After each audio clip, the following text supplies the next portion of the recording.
Hi, marketers. This is Dots, and welcome to the Marketing Leadership Podcast. With me here is Pam Didner, the Sales Enablement, Content Marketing keynote speaker, and workshop coach at Relentless Pursuit. She is also one of the top marketing thought leaders in the world, according to many rankings online. And we will be talking about the do's and don'ts of account based marketing. I know you guys are ready, so let's get it. Welcome, Pam. How are you doing? I'm doing very well. Thank you Yeah. so much for having me. Yeah, I'm so excited, really, really excited having you today. It's been a dream of mine, and yeah, let's just get into it. Would you want to tell us more about yourself? You know, your background, your role, and how did you get to where you are right now? You know, in terms of your career. Oh yeah, my life in 30 seconds. Exactly.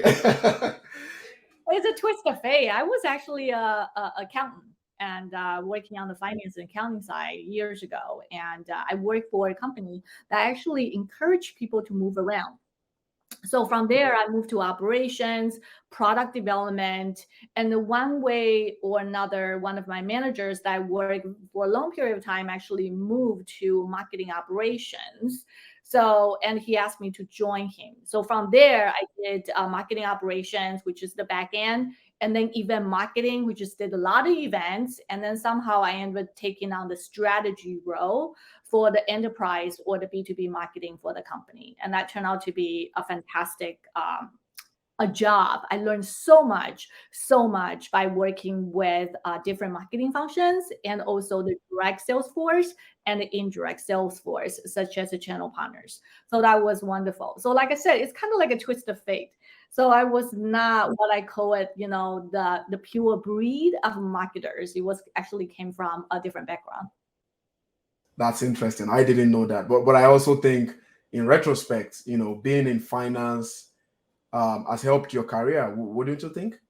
Yeah, it actually helped tremendously, honestly, because I didn't come directly only from the marketing route, and I had a different jobs. So it helped me to understand, for example, budget management. And in the operations roles, it helped me tremendously in terms of project management. And also, I was in the product side, so I kind of know the product development part of it. So when I started working with the sales and as a marketer, and I kind of know how everything tied together, and that was a huge benefit by having a different jobs. No, that's I 100% agree with you. I do encourage people that if you actually have a chance to take on different jobs within the company, you should give it a try and get yourself out of the comfort zone. Yeah, absolutely. And I would like you to give us one more advice there for some of us listening. I have started reading your book, Effective Sales Enablement, and Uh-huh. I think it's great. I personally think I need to start like a campaign in changing the mindset of marketers who want to work in silos and don't want to work with sales. So, Yeah. what can you tell those people, you know, in terms of the benefits of collaborating with sales from a marketer's perspective? Like, I think we all need to have a change of mindset, and you know, I don't know what you think about that too. So that's I think you brought a very good point, and you mentioned something about change the mindset, and that is so true, especially in the current environment. And I know a lot of people got laid off. Okay, and I also know that the company is really looking to their bottom line, and a lot of time. When the companies want to lay people off, the first department they usually kind of like take the action is usually marketing department, unfortunately, right? And that has a lot to do, and in reality it's very hard to demonstrate the marketing's ROI. That's because a lot of time we focus on the top of the funnel. We try to build awareness, we try to build a brand equity, and it's very hard to quantify that. And by the way, I think that is very, very important, but you also need to allocate a portion of your budget working directly with sales team and see if you can bring some of your contribution and your impact a little bit down to the bottom of the funnel to show your management like marketing can actually support sales and make an impact and a difference. And that is another way to showcase what marketing can do and also demonstrate marketing's contribution to a sales and the bottom line. So from my perspective, doing marketing as the top of the funnel is good, but at a certain point, you should also allocate the budget to help the sales and work with the sales directly to showcase what you can do for them. And let them talk about what marketing can do for them can actually help you to demonstrate what you can do and help the company's bottom line. Yeah, guys, if you're listening, you're hearing from the sales enablement expert, and I cannot agree more. You have to create the loop between top and bottom funnel, Yep. because it's not, you are part of the company. To Yeah. call yourself a growth marketer, the word growth really is revenue. That You cannot just call yourself a growth marketer. I agree. Yeah, So and I also think, I don't know what you think about that. If I become, okay, a growth marketer for real, I'm creating this budget, for sales, I'm working on both funnels.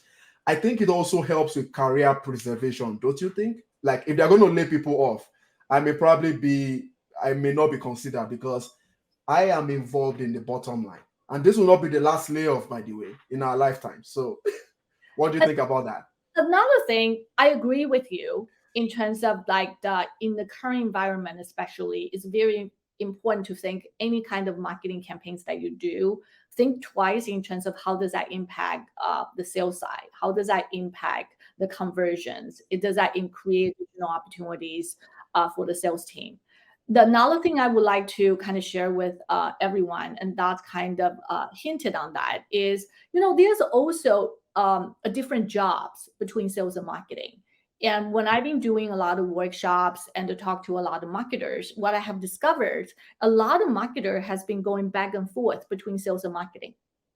That doesn't mean they become salesperson. It's more or less like, there's a different marketing function with the inside the sales team as well. Like they have an inside sales, and they're doing similar kind of like demand gen type of work. They also have a sales enablement. They also have a sales ops that very similar to marketing ops. And within the marketing side, I think the demand gen, if you can actually move around to do different job within the marketing operation, that's actually good as well. Like for example, you email marketing, maybe you can try partner marketing, or you can try something else. So there's if you can have opportunity to move around, that will help you not to be in silo. Exactly. Yeah, that makes a lot of sense. Now to the episode proper, account-based marketing. Mhm. And that's, as we all know, it's customized account-specific marketing campaigns for revenue generation. You And I know a lot of people do this Right. as well. That is a very good definition. Account-based marketing is account-specific type of marketing outreach. Yes, you got it. Exactly. And I know a lot of people know that, it's a buzzword these days, just like with many other buzzwords. But my fear is that, Pam, many people first don't know how to do this at scale. Like, Yeah. they how and I see that that's something that you're very good at. So how does that work?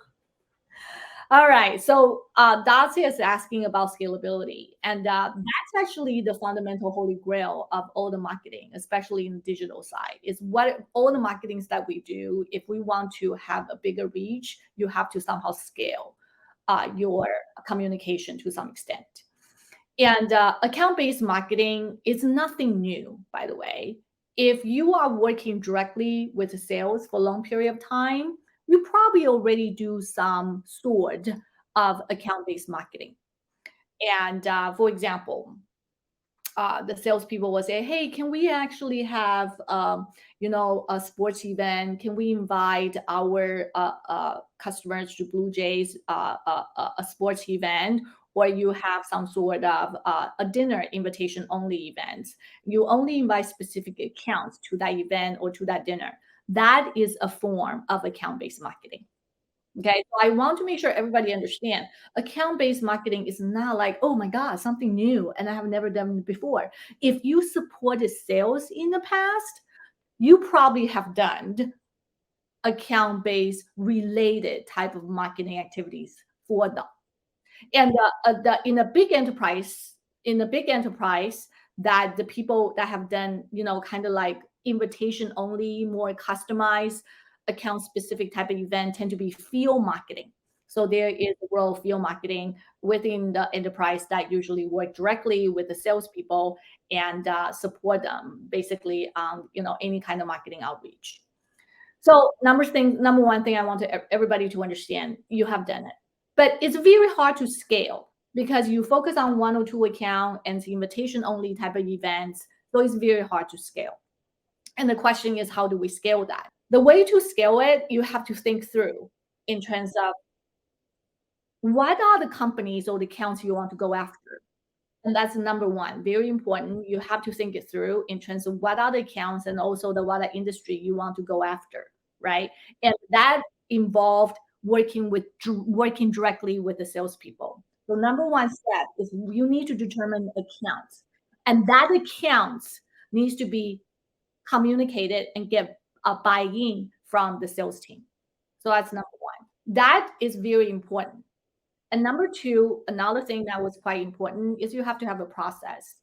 And the setup, in order to scale in any digital marketing effort nowadays, you have to set up a process.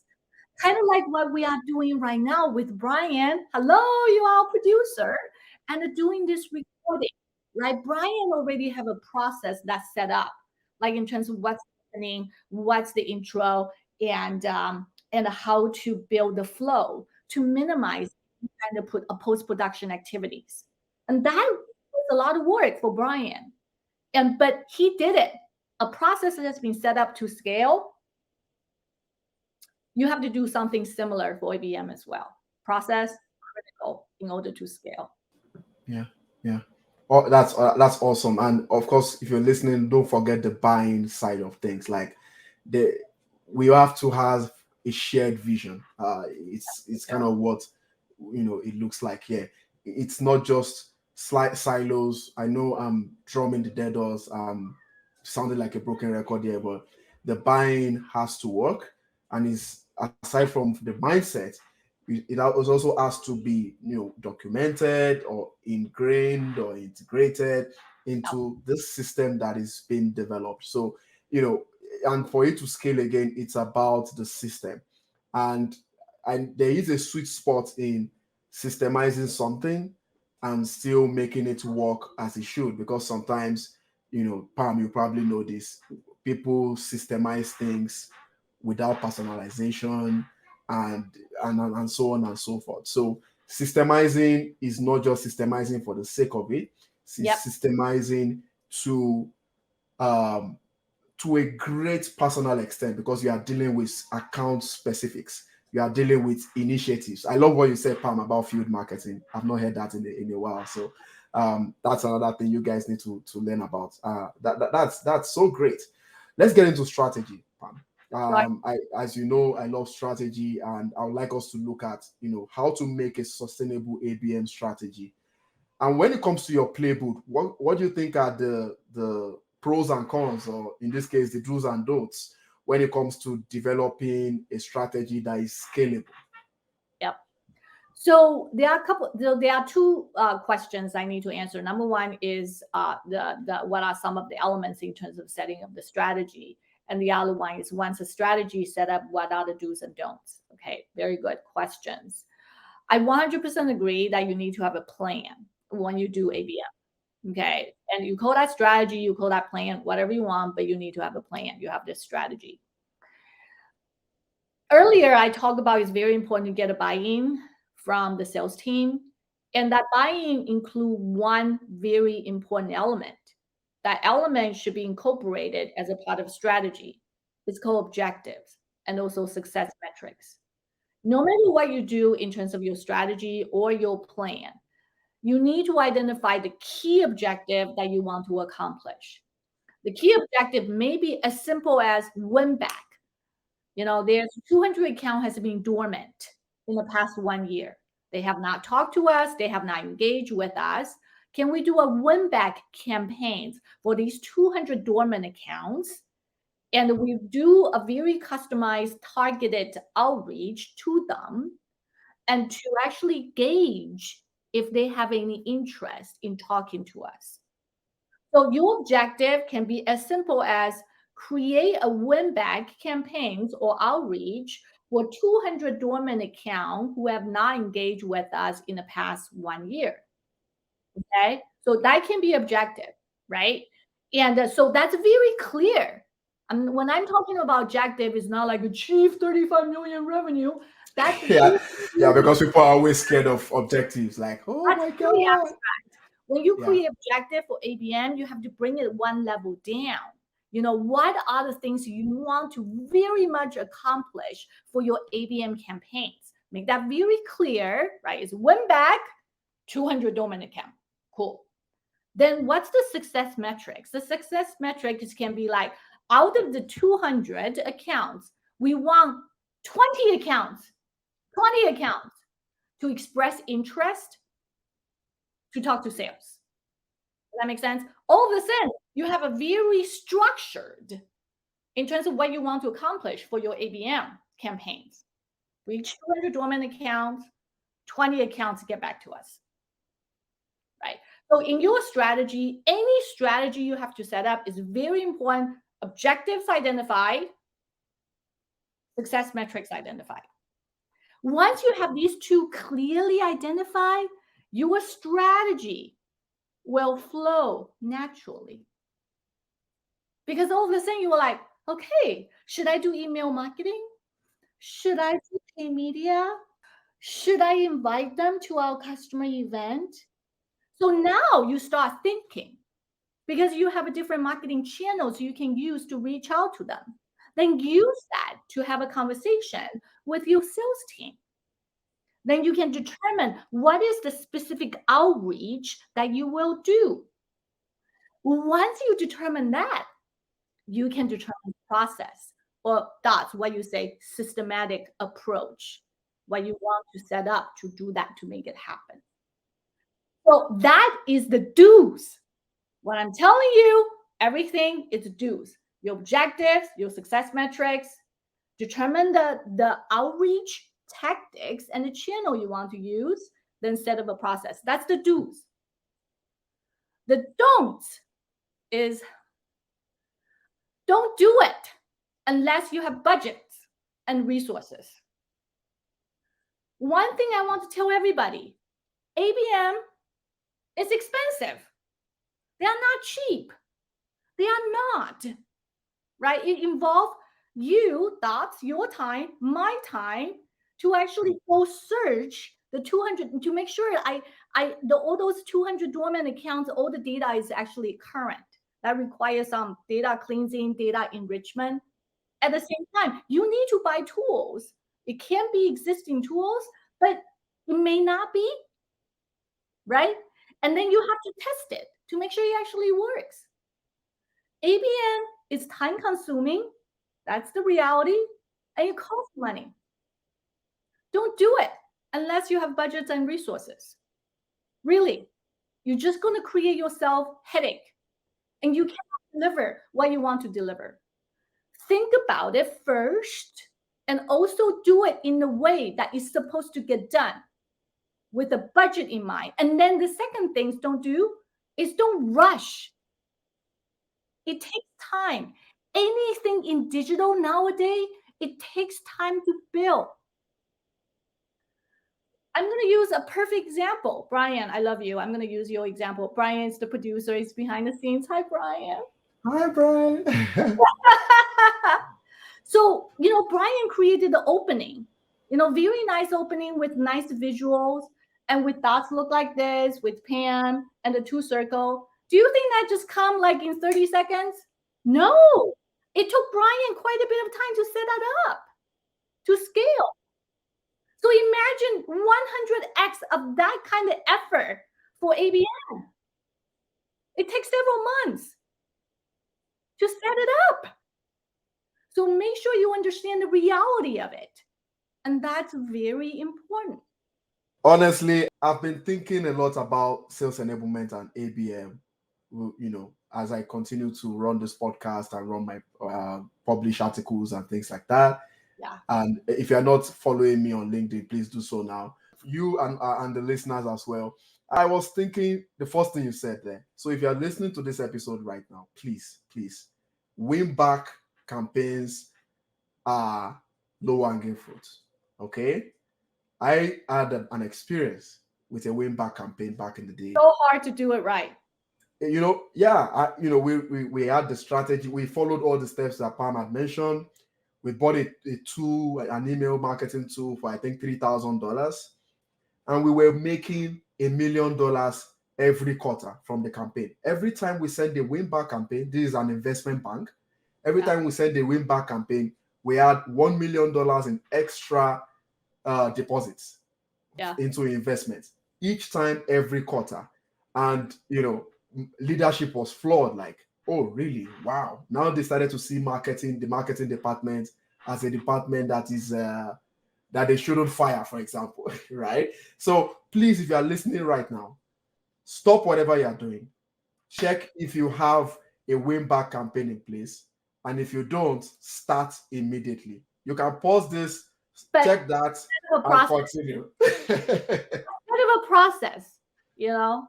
Yeah, you start a process and get it done, because Pam, I tell you, win back campaigns are still the most underrated in the B2B world. A lot of people don't do it. They're just leaving money on the table. Yeah, that's because it's a lot of work. You have to find out the Yeah. accounts. You have to identify the data. You have to make sure data is clean, and Yeah. then you have to set up this process, kind of like a sequential email, and you have to make sure content is right, is relevant. It is work. Yeah, and you have to know which contact brought in what Yeah, revenue. exactly. It's that's So from a data. we have we have to you have if you're working in a big organization, there's most likely that there's someone that is in the digital transformation unit. Work with them to get it done. That was my experience. I had someone in digital transformation that helped me in tying revenue to users, so we knew the contacts that brought in the revenue. You get what I mean? Yeah, I do. And it's not the second one you said there, the don'ts there. Like, I think this is speaking to marketing leaders. Please focus on ABM campaigns. Have a budget in place for ABM campaigns. I think what happens sometimes, Pam, with many organizations, big or small, is that they run a campaign, spray and pray, right? No strategy, no objective. Oh, let's do brand awareness. Grrr, they run that campaign, and then after 3 months, they're like, oh my God, we made a mistake. We shouldn't have done this, because there is no result. And then people start to react in the way that they shouldn't react. Yeah. Now, I think leaders should be willing to approve initiatives that are based on ABM, knowing that ABM is resource based. You need to invest in it. Yeah. You need to also manage expectations in Yep. terms of That's another thing. the Manage timeline. expectation. I 100% agree. Yeah. Exactly. It's like Pam said, it takes months sometimes. From my experience, it was run every quarter. So that means we have to run these highly planned ABM strategies once in 3 months. That's 4 times a year, $4 million in revenue. It's the ROI is huge, Pam. Like, even with the whole expense, the ROI is you cannot just quantify it. So sometimes when you think you're spending too much, look at the potential ROI, because right now we are in the world of lifetime value.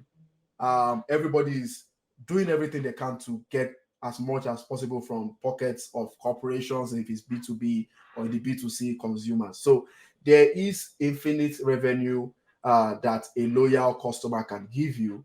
And by investing in programs such as that, whether it's to new customers or existing customers, I think it will be worth the effort. I know we've spent a couple of time on this, but I will say personally that this is the meat of the episode. If there's anything that you guys need to take away from this, is really all that we've discussed here, in terms of having an ABM strategy that works, and just scaling and iterating and creating the commercial value, which is really our goal at this podcast. So moving on here, Pam, my gut tells me that when it comes to the aspects of the sales enablement side of ABM, I think that without sales enablement, ABM cannot work in the way it should. And I think we've talked about buying before now. So let's dive deep into what you said there with investments. What are the kinds of investments you think companies should make ABM work? What are the kinds of investments that we should also avoid? Yes, I know we need to invest, but we don't want to invest blindly as well. So what do you think about investing in ABM, and what are the kind of investments that you think companies should focus on? In terms of ABM, there are a couple, from my perspective, and I want to share with you in terms of what kind of platform, not platform specifically, I'm not talking about the vendors' names, is more or less for you to think through how you should think through in terms of the technology and the platform that you will need. The number one thing from my perspective is very important is the integrity and also the quality of the data. Okay. So if you want to do ABM, you obviously have to pull information from CIM. Yeah. And you have to think through that have your salespeople actually enter the current information into a CIM, right? So has the CIM been constantly being updated and with the information? Like, for example, if you identify 200 dormant accounts, you obviously those are the people have not engaged with us. And if the salespeople are entering the information, you on regular basis, you kind of know who are the 200 accounts have not talked to our salespeople. But if the salespeople don't have that tendency of entering the information into a CIM, then you will not get the accurate data in terms of, if they are engaging with us or not engaging with us. Maybe they have talked to us yesterday, but they never enter the information, so you treat them as a dormant account. So you have to kind of take into account in terms of how accurate the CIM data is, as number one. Let's assume the data is very accurate, okay, which is great. Yay! Everybody lives Yeah, that's a big leap, actually. But that doesn't mean the information is accurate, because there's a data decay, like every single quarter, like people switch jobs and the people move on to a different things, or leave the company. So you actually need to validate. You need to use a third-party data information to validate your contact information. That's very important. A lot of people tend to skip that step. So that's number two. And in addition to validating the accuracy of the email information, most important is the first name, last name, email. That's just take that into account. And also the company names, right? They're still there with the title. So you have to use third-party information to validate that. And then another thing is data enrichment, which is, can you also use other information to actually enrich the current contact information you have that provide additional insight? So now I just mentioned about 2 or 3 tools that you need to use. What are the tools you should use to validate and the data, and also check the accuracy of your customer data, right? That's number one. I think that's very important. Okay? A lot of that tend to get skipped because it's mundane, it's boring. Okay? It doesn't show any value right away. But that part is super critical. Then once that's done, you have to think about, for your ABM campaigns, what type of tactics you're going to use. Are you going to do paid media? Are you going to do email marketing outreach? You're going to do a combination of both. You're going to do a paid media, and then you're going to do an email follow-up, right? So once you determine what is the outreach that you want to do, then you can determine, okay, do I have the tools to do that? Is that helpful? I mean, people have email marketing. We do email marketing all the time. So you might have readily available tools to do that. But again, now you have information in the CIM, then you have your email marketing automation tool. But how do you move the information to the CIM so you can actually run email campaign? Or how do you export that information to the pay media agency to actually do your banner ad? So you have to think it through in terms of what are the tools you will need to use. And the best way to do it is you have to think like a workflow, how your customer data is going to flow, and and based on the marketing tactics that you want to do. Does that make sense? So I'm not here to make suggestions in terms of what vendor you should use. It's more or less How can you clean up your data? That's number one. And the second thing is, what is your ABM tactics and campaigns, the channel you're going to use, and how will that flow? And then once you have that with a sense of clarity, you can identify a platform in no time. Great the way you sort of broke it down, and I like what you said in terms of the audiences. Like, for example, you are dealing with a B2B list of contacts that have, either in the same company or had left the company, and things like that. So basically, you are creating little segments within this campaign. Those who still remain in the company, those who have left the company, creating segments that might be consequential to the campaign in the long run. So when it comes to choosing the right account, what are your recommendations on how to go about that? In terms of the thought process, how should we think about segmenting accounts? That's an example there of those contacts in the same company, contacts that have exited the company. In some ABM cases, that may not be relevant. It Yeah, might be a different type of segmentation. yeah, There's a bit of psychographics involved, yeah. and so on and so forth. But so, what do you think basically are the general rules in terms of thinking about the strategy of segmenting accounts, and how best to choose right? Yeah. So there are many ways to segment accounts, many. Okay. And the the one that's most common tend to be by industries and by vertical. Okay. Healthcare versus fintech versus manufacturing segments, right? And so company, you can easily identify which segment they belong to. So that's one. The other one to segment tend to be on the revenue or company size, right?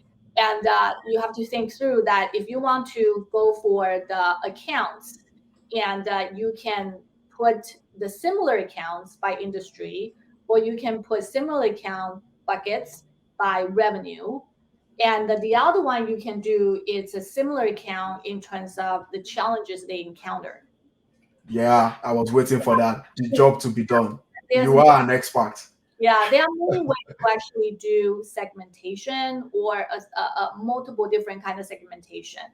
Mhm. Or you can even do by region, right? The healthcare in the US, Yeah. and or the CIO of the of company size 1 to 5,000 with a revenue over 500 million in the Mm, US. mm. So there is a multiple way to do segmentation. The most important thing is you have to create segmentation that the salespeople are familiar with. And Yeah. that's another thing. It's not something like you are familiar with or how you want to deal with it as a Yeah. marketing side, Yeah.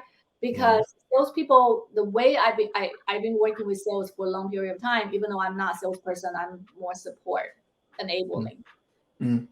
And a Ah, lot of time they think about the way they segment by their account. It's really by industries and also by revenue. And sometimes it's really by the region. And the fourth is by products, like based on mm. what kind of products they are selling, and they will segment based on that as well. So I would consult your salespeople to make a decision in terms of what's the best way to segment. But before you talk to them, you need to have a point of view. You Okay. cannot go there and say, "Hey, how should we segment?" You are going to lose respect from salespeople. You Mm, basically go in there, you have done your homework. You say, "These are the 5 ways I think we should segment. What do you think?" mm. Give them something so they can react. And that's the best way to engage with the salespeople. Have a point of view and also have a recommendations. Yeah. I have a point of view. Uh, and that's an important point. I have another point I would also like to comment on. So the first point there, having a point of view, I think is just not just good for marketers, but all professionals in general. That's Like true. whether it's in the creative side or in the non-creative side, you should be able to have a point of view. You should be able to have constructive conversations that guides people, even in the brainstorming process. There's a bit of a system, there is effective communication. Like, don't just, like you said, don't just go to sales and say, Yeah. how can we do this without bringing some context Don't or even ask backdrop? the question. You have to go and talk to sales with recommendations, period. Exactly. Like that's the way I roll. A lot of people do not do that. And I think, again, back to the mindset, I think we need to have that mindset.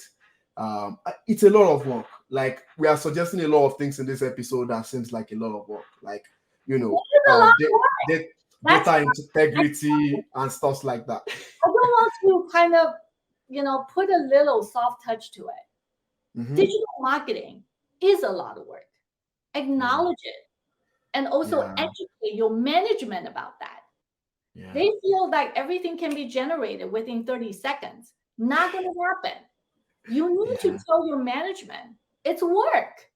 There's Yeah. nothing wrong with that. Say it loud, say it proud. Yeah, absolutely, absolutely. Because when it's done right, the results would amaze you. And I think that's really the premise of, uh, you know, taking all the steps, taking all the processes that Pam had just outlined, looking at the methods on how you think about it. What are the channels and things like that. Right, In terms of integration as well, I think marketers should invest in tech that integrates properly with the sales system. And if that is not available, that's fine.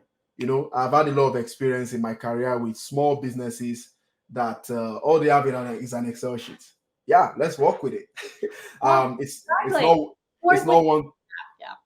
Exactly, work with what you have. It's not one to one, but at the end of the day, it's really following the process and having that integrity. Yeah, that was the second thing I was going to say about that. These are some of the things that throughout my career I will continue to flog and ask people to. Sometimes when you're working with data, what you see is not palatable, and sometimes you need to wait Yeah. to make sure it's right.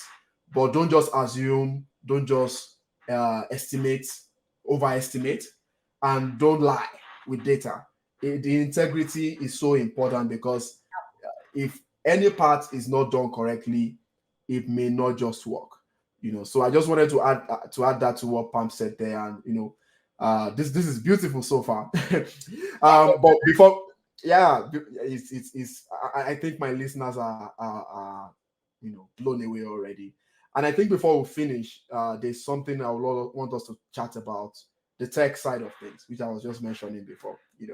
While I was researching about you and your book, you mentioned something about one to few and one to many outreach. Yeah. Number one, what does that mean, and how do we use that with technology? So in the ABM, initially, when people are looking at ABM, like I said, ABM is not uh, like a new terminology, and a lot of marketer, if you have supported sales, have done that. So in the past 20 years, a lot of ABM effort is more kind of events driven.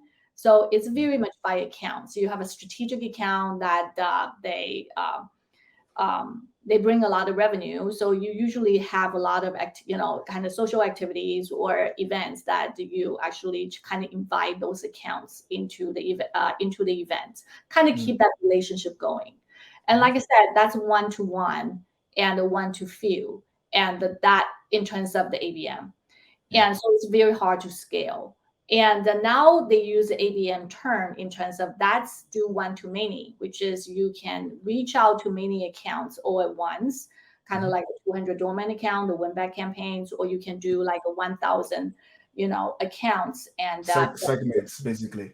segmented, and then you identify what the industries are, and then you make sure your creative, your content kind of tailor for that, or what their challenges are, and you kind of tailor your content for that. So again, it's the one to many is just another term in terms of like if you want to do ABM, but you really want to target it to many accounts Mm. with a specific tailor message, and you can do that. That's one to many type of example. But again, if you want to do it, like I said earlier, you need to set up a process and have a Yeah. tools readily available to make that happen. Yeah, absolutely. And to add to that, when you're doing one to many and creating the segments, it's also important to include the Harvard calls it the job to be done. We call it potential needs of the customer, and having to somehow conceptualize that or define that and be able to group people based on that, so that you are meeting them at the time of their needs, basically. Mhm. Yeah, so I think it's something that sales also, because sales, there's a lot of nurturing involved in sales. So sales do give marketing feedback on, oh, these clients are asking for this thing, or they're asking for this or that thing. Would you want to incorporate that in your marketing? And that helps marketing to improve their communication or their ABM campaigns. So it's important to listen to sales in terms of feedback on future client needs, past client needs, and current client needs. Next question here.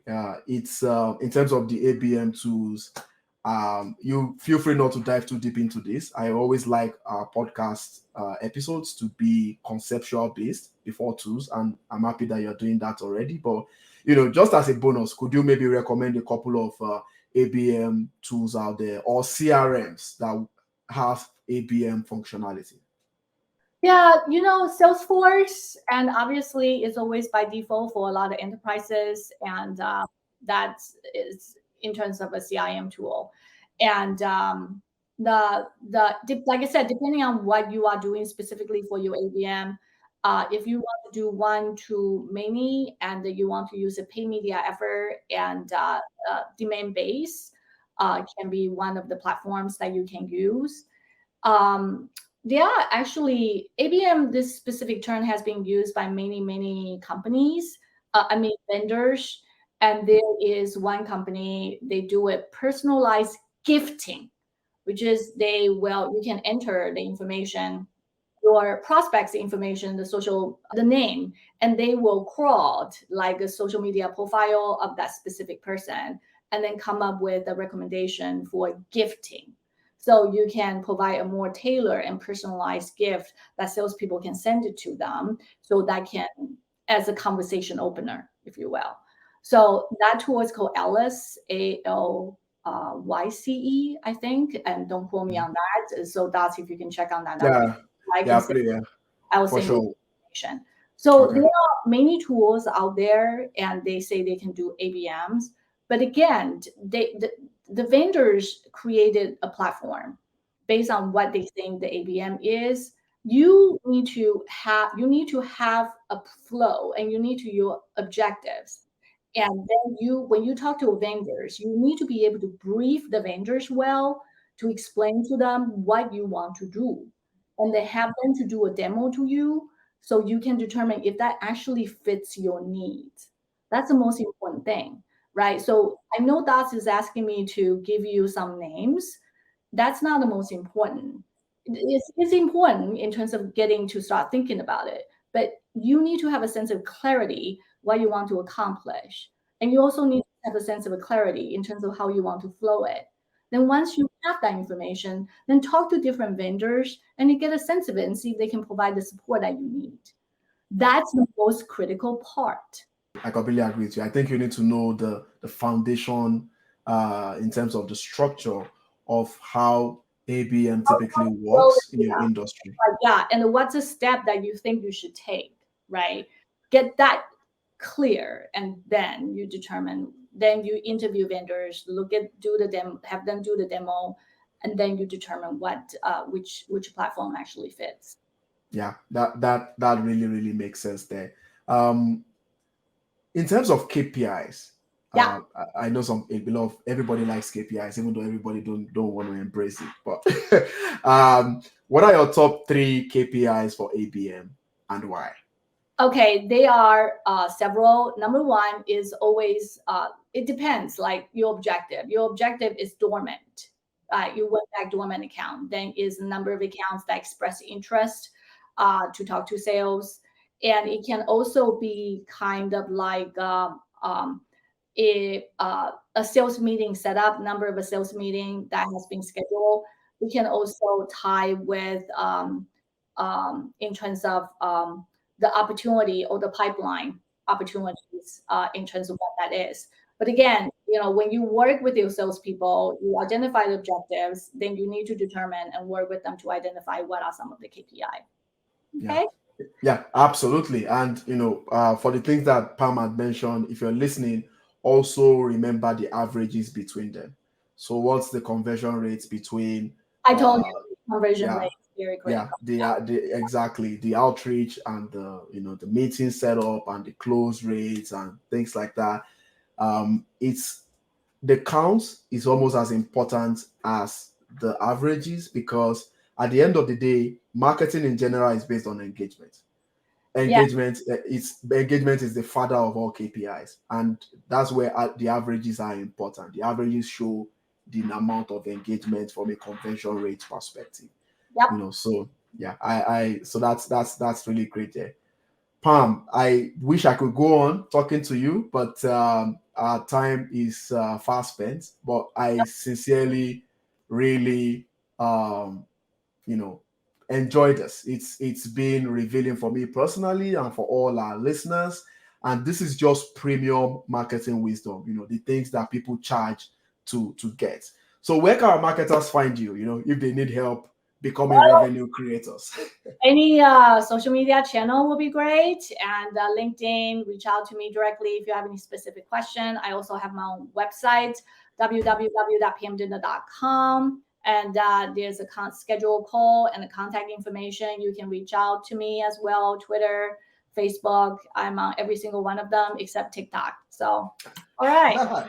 You will be the TikTok Pam. Not there Please, yet. Not there yet. not there yet, exactly. Just to add to what Pam has said, Pam also has written a number of books. Please go onto our website and get a copy today. That's all for this episode. Thanks for listening. See more episodes at dotslovesmarketing.com and subscribe to the Marketing Leadership Podcast on Apple and Spotify. Till next episode, connect the dots. Thank you for listening to the Marketing Leadership Podcast, brought to you by Dots Loves Marketing. There will be links to any resources mentioned in today's show notes. If you enjoyed this episode, please leave a 5-star review and be sure to subscribe so you never miss an episode.